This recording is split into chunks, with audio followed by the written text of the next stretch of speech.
नमस्कार दोस्तों, आपका फिर से बहुत बहुत स्वागत है आपके अपने चैनल आओ बातें करें में। दोस्तों, मुझे आपको ये बताते हुए अत्यंत प्रसन्नता हो रही है, बहुत ज़्यादा खुशी हो रही है कि बीएचयू के बारे में हमारे एक सब्सक्राइबर ने मुझे जानकारी दी है।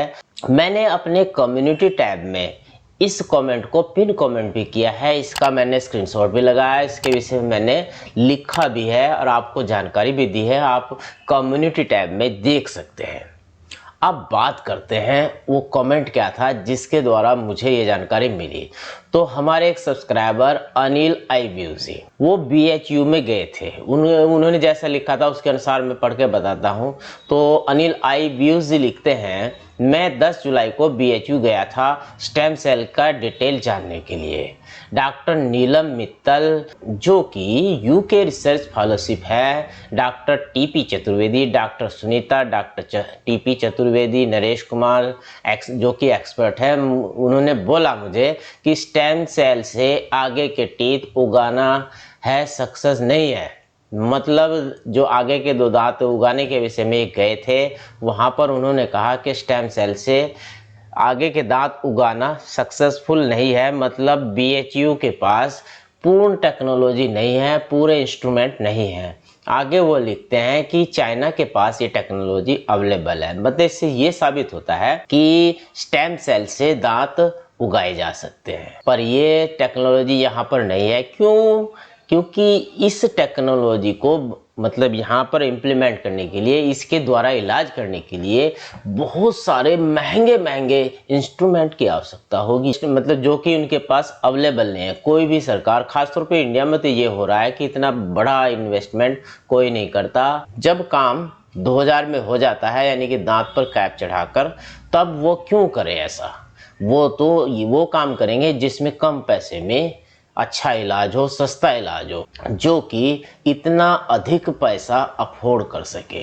हम लोग मध्यम वर्गीय हैं जिनकी लिमिटेड तनख्वाह है या लिमिटेड आमदनी है, जिसके द्वारा हमें पूरा परिवार चलाना होता है। तो हम लोग बहुत ही कम, ना के बराबर ये इलाज कराएंगे, और कराएंगे तो 1-2 कराएंगे, और वो भी इतना पैसा देना नहीं चाहेंगे। तो ऐसे में इस टेक्नोलॉजी के लाने का सवाल ही नहीं उठता। मैं बार बार ये वीडियो में कहता रहा हूँ। और रही बात, इन्होंने और बाल बोला स्टेम सेल BHU में प्रोपोगंडा है, स्टेम सेल अभी चाइना के पास है टेक्नोलॉजी।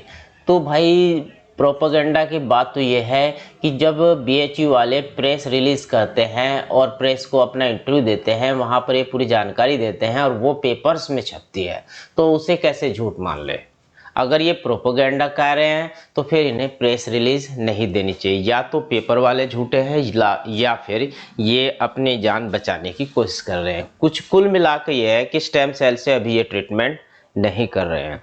अब इन्होंने जानकारी और दी है कि टाइप-ग्लूसी 2023 तक लॉन्च कर दी जाएगी, और ये कुछ वेरिएंट में, मतलब अलग अलग दवा के डोज में, यानी कि 100 mg का, 200 mg का, 400 mg का और 800 mg के डोज में अवेलेबल होगी, जो कि मानव शरीर की खुराक के अनुसार, मतलब जो कि मानव शरीर को झेलने की, जैसे बच्चे हैं उन्हें तो कम डोज दी जाती है और जो बड़े हैं उन्हें हाई डोज दी जाती है। तो उसी के अकॉर्डिंग ये इन्होंने 4 वेरिएंट में लॉन्च किए। अब देखिए, मैं इसके विषय में बताऊँ, टाइप-ग्लूसी के विषय में मैं अपने विचार बताऊँ तो टाइप-ग्लूसी इतनी जल्दी मेरे अनुसार तो लॉन्च नहीं होगी। लॉन्च 23 तक तब हो सकती है जब इसके परिणाम बहुत अच्छे निकले, यानी कि इसके जो साइड इफेक्ट हैं वो मानव पर कोई बुरा दुष्प्रभाव ना करे। इसके विषय में मैंने एक बार बताया भी था, जैसे इससे जो मतलब दवा के खाने से जो इंसानों में जो बदलाव हो रहे हैं,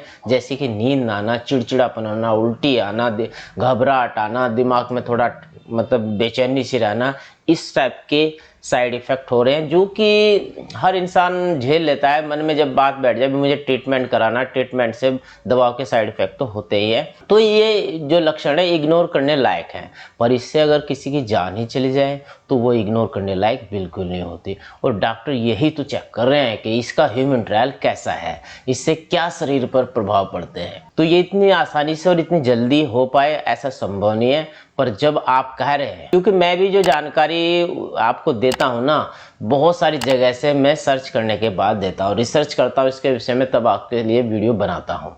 तो हो सकता है जिन जगह से या जिन साइटों से मुझे जानकारी मिलती है वो थोड़े लेट लतीफ़ हो, उनके पास ये जानकारी ना मिली हो या उनके पास अपडेट ना आया हो। और हमारे डॉक्टर जो कि BHU के हैं, इतने बड़े बड़े एक्सपर्ट हैं, उनके पास लेटेस्ट अपडेट आया हो, उसके आधार पर उन्होंने ये बात उन्हें बताई हो। तो दोनों ही हालत में मैं तो दिल से दुआ करूंगा कि ये दवा मार्केट में आ जाए। अगर ये सच कह रहे हैं, इनकी बात सच है, तो यूँ कहते हैं ना, हमारे यहाँ खुश हो कहते हैं कि आपके मुंह में घी शक्कर। तो भाई अनिल आयुष जी, आपका बहुत बहुत तहे दिल से धन्यवाद, बहुत बहुत शुक्रिया जो आपने हमें ये जानकारी दी। अगर ये जानकारी सच है और ये दवा मार्केट में आ जाती है तो बहुत लोगों का फ़ायदा होगा, बहुत लोग परेशान हैं। तो दोस्तों ये जानकारी आपको कैसी लगी? और मेरे दिल से दुआ है कि अनिल आयुष जी को आप धन्यवाद करें और इस दवा के 23 तक आने का इंतज़ार करें, क्योंकि 22 तो आधा जा चुका है, 23 नज़दीक ही है। तो दवा जब ये आ जाएगी मार्केट में तो मज़ा आ जाएगा। तो दोस्तों ये थी वो जानकारी टाइप गुलिसी के बारे में, और जो हमारे एक सब्सक्राइबर अनिल आईव्यू ने BHU जाकर हमें दी। ये जानकारी आपको कैसी लगी कमेंट कर जरूर बताइएगा। मिलते हैं नए वीडियो में नई जानकारी के साथ, तब तक के लिए नमस्कार, जय हिंद।